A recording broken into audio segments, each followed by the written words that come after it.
Good evening friends. கர்மயோகியின் அருளமுதம் 4th chapter அன்பர்கள் வழிபாடு நேற்றைய தொடர்ச்சி. 13 ஒழுங்கு ஆர்டர்லினஸ்.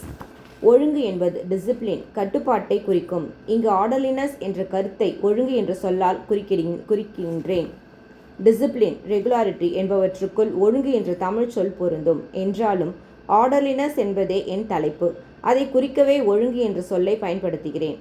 பொதுவாக டிசிப்ளின் கட்டுப்பாடு என்றால் என்ன என்பது எல்லோருக்கும் தெரியும். அதேபோல் ரெகுலாரிட்டி என்றாலும் தெரியும். இவை இரண்டும் நீக்கி ஆர்டர்லினஸ் ஒழுங்கு என்ற கருத்தை மட்டுமே இங்கு நான் கருதுகிறேன். மேலும் தெளிவுபடுத்த வேண்டுமானால் கிளம்லினஸ் குளறுபடி என்ற கருத்துக்கு எதிரானது ஒழுங்கு என்று நாம் குறிப்பிடுவது.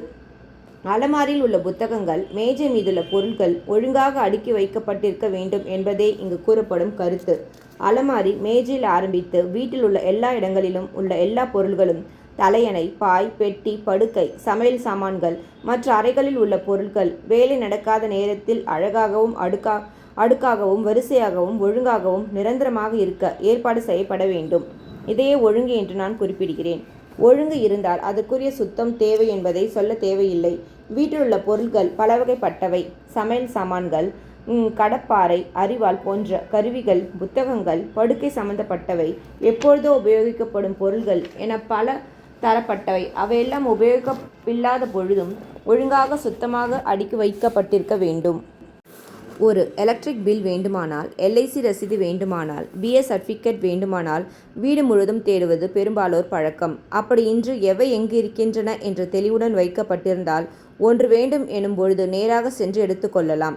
அந்த அளவுக்கு ஒழுங்குமுறை தேவை. இம்முறையின் சிறப்பு மனதில் இருக்கிறது. மனம் முறையாக இருந்தால்தான் பொருட்களை முறையாக வைக்க முடியும். பொருட்களை ஒழுங்குபடுத்தி வைக்க வேண்டும் என்பதன் மூலம் மனதை முறைப்படுத்தி கொள்ள வேண்டும் என்பதே பொருள். முறைப்படுத்தப்பட்ட மனதின் அன்னையின் சக்தி தீவிரமாக செயல்படும். இதை செய்வதில் என்ன கஷ்டம்? ஒருவர் இதை கையால் ஆரம்பித்தால் 2-3 நாட்களுக்கு பின் அதை விட்டு விடுவார். அப்படியே அவர் தொடர்ந்து செய்தாலும் இவர் அடுக்கி வைப்பதெல்லாம் மற்றவர் கலைத்து கொண்டே வருவார். அவருக்கு பைத்தியம் பிடித்துவிடும். வெற்றிகரமாக தொடர்ந்து சிறப்பாக ஒழுங்கை கடைபிடிக்க வேண்டுமானால் அனைவரும் ஒத்துழைக்க வேண்டும். முதலில் வீடு முழுவதையும் ஒழுங்குபடுத்திய பின் அவரவர் தங்கள் பகுதியில் ஒழுங்கை கலைக்காமல் தொடர்ந்து கடைபிடிக்க ஒத்துக்கொள்ள வேண்டும். அந்த ஒத்துழைப்பு இல்லாமல் இதை செய்ய முடியாது.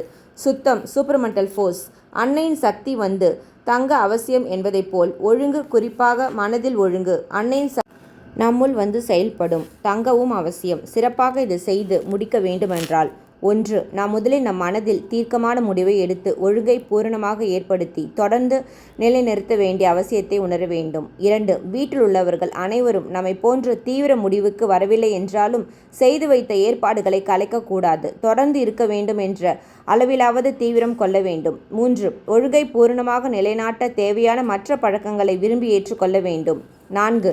மாதம் ஒருமுறை அல்லது இருமுறை முதலில் ஏற்படுத்திய அளவுக்கு ஒழுங்கை மீண்டும் திருத்தி அமைக்க வேண்டும். Every month the original level of orderliness must be restored. 5. ஒவ்வொரு மாதமும் அல்லது வாரமும் ஒழுங்கின் தரத்தை சிறிதளவு உயர்த்த வேண்டும். அடுத்த